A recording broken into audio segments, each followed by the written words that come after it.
Assalamualaikum warahmatullahi wabarakatuh. Halo semuanya, nama saya Yomul Satrismi dari program studi Sistem Komputer semester 4. Di video ini saya akan membahas tentang salah satu topik penting dalam dunia elektronika, yaitu penguat inverting dan non-inverting menggunakan op-amp atau operational amplifier. Di video ini saya buat untuk memenuhi tugas salah satu mata kuliah elektronika dan instrumentasi dengan dosen pengampu Bapak Nur Wahid Syam, SPD, MPD, MKom. Baik, untuk lebih jelasnya, mari kita simak video berikut ini. Selamat menyaksikan. Baik teman-teman, sebelum kita masuk ke jenis-jenis penguat, mari kita pahami dulu apa itu op-amp. Op-amp atau operational amplifier adalah sebuah komponen IC yang dirancang untuk memperkuat sinyal analog. Komponen ini memiliki dua input utama, yaitu inverting dan non-inverting serta satu output. Op-amp banyak digunakan dalam penguatan sinyal sensor, filter aktif, rangkaian audio, dan masih banyak lagi. Apakah inverting itu negatif dan non-inverting itu positif? Makna inverting dan non-inverting bukan tentang positif negatif input atau output secara tetap, tapi soal fase sinyal dan bagaimana op-amp merespon inputnya. Inverting disebut inverting karena outputnya berlawanan arah fase 180 derajat dengan input. Misal, teman-teman, kalau input naik jadi positif, output justru turun menjadi negatif, dan begitu pun sebaliknya. Tidak berarti inputnya harus negatif. Input bisa positif, tapi hasilnya dibalik. Contoh, input 1 volt, outputnya min 10 volt. Kalau penguatannya minus 10. Non-inverting disebut non-inverting karena outputnya searah dengan input fase 0 derajat. Jadi, kalau input naik, output juga akan naik. Tidak berarti inputnya harus positif, tapi tidak dibalik oleh op-amp. Contoh, input 1 volt, outputnya juga 10 volt kalau penguatannya 10. Inverting bukan berarti negatif, tapi outputnya berlawanan arah dengan input.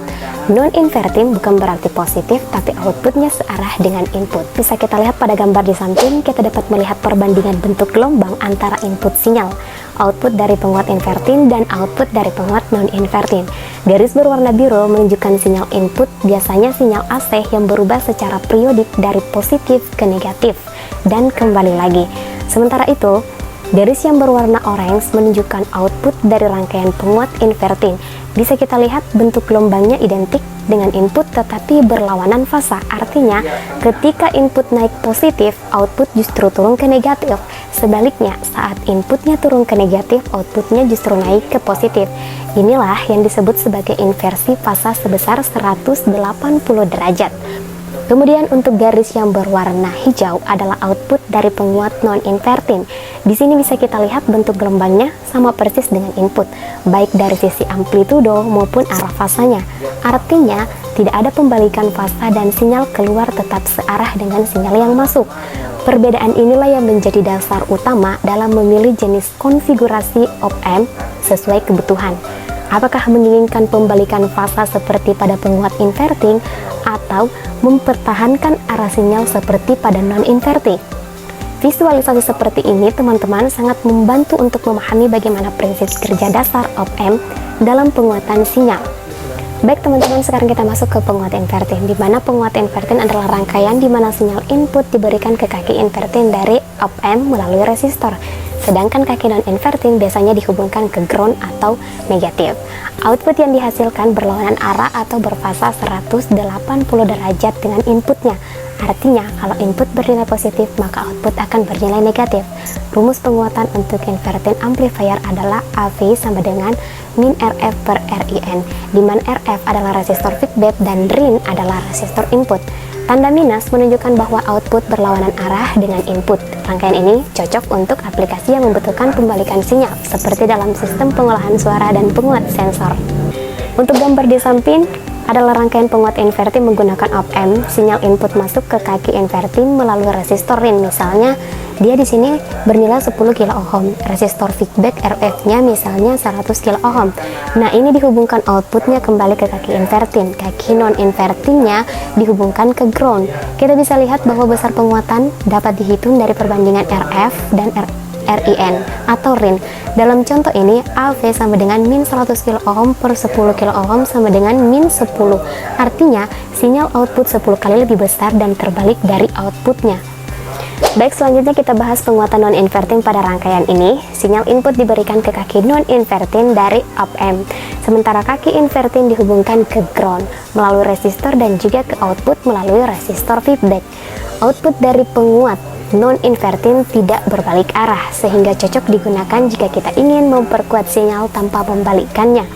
Nah, rumus penguatannya adalah AV sama dengan 1 ditambah RF per R1. Penguatan minimal dari rangkaian ini adalah nilainya 1. Artinya, output minimal sama besar dengan inputnya. Bisa diperhatikan pada gambar di samping, sinyal input diberikan ke pin non-inverting op-amp, kaki inverting dihubungkan ke ground melalui resistor R1 dan ke output melalui resistor RF. Misalnya kita pakai RF-nya nilainya 100 kilo-ohm dan R1-nya 10 kilo-ohm, maka penguatannya adalah 1 ditambah 100 kilo-ohm per 10 kilo-ohm sama dengan 11. Artinya 11 kali sinyal output akan diperkuat tanpa perubahan arah. Nah, rangkaian ini banyak dipakai untuk penguatan sinyal sensor, misalnya dari sensor suhu seperti LM35 karena sinyalnya tetap positif dan stay. Dari pembahasan tadi kita bisa menyimpulkan bahwa penguat inverting dan non-inverting adalah dua konfigurasi dasar dari op-amp yang sering digunakan dalam dunia elektronika. Keduanya memiliki prinsip kerja yang berbeda namun saling melengkapi. Pemilihan konfigurasi tergantung dari kebutuhan sistem kita. Baik teman-teman, sekarang kita sudah sampai di penghujung video. Mungkin sekian dulu video dari saya. Semoga bisa bermanfaat dan bisa membantu teman-teman semua memahami konsep dasar op-amp ini. Terima kasih telah menonton. Jangan lupa like, comment, and subscribe. Saya akhiri dengan ucapan wabillahi taufiq wal hidayah. Wassalamualaikum warahmatullahi wabarakatuh.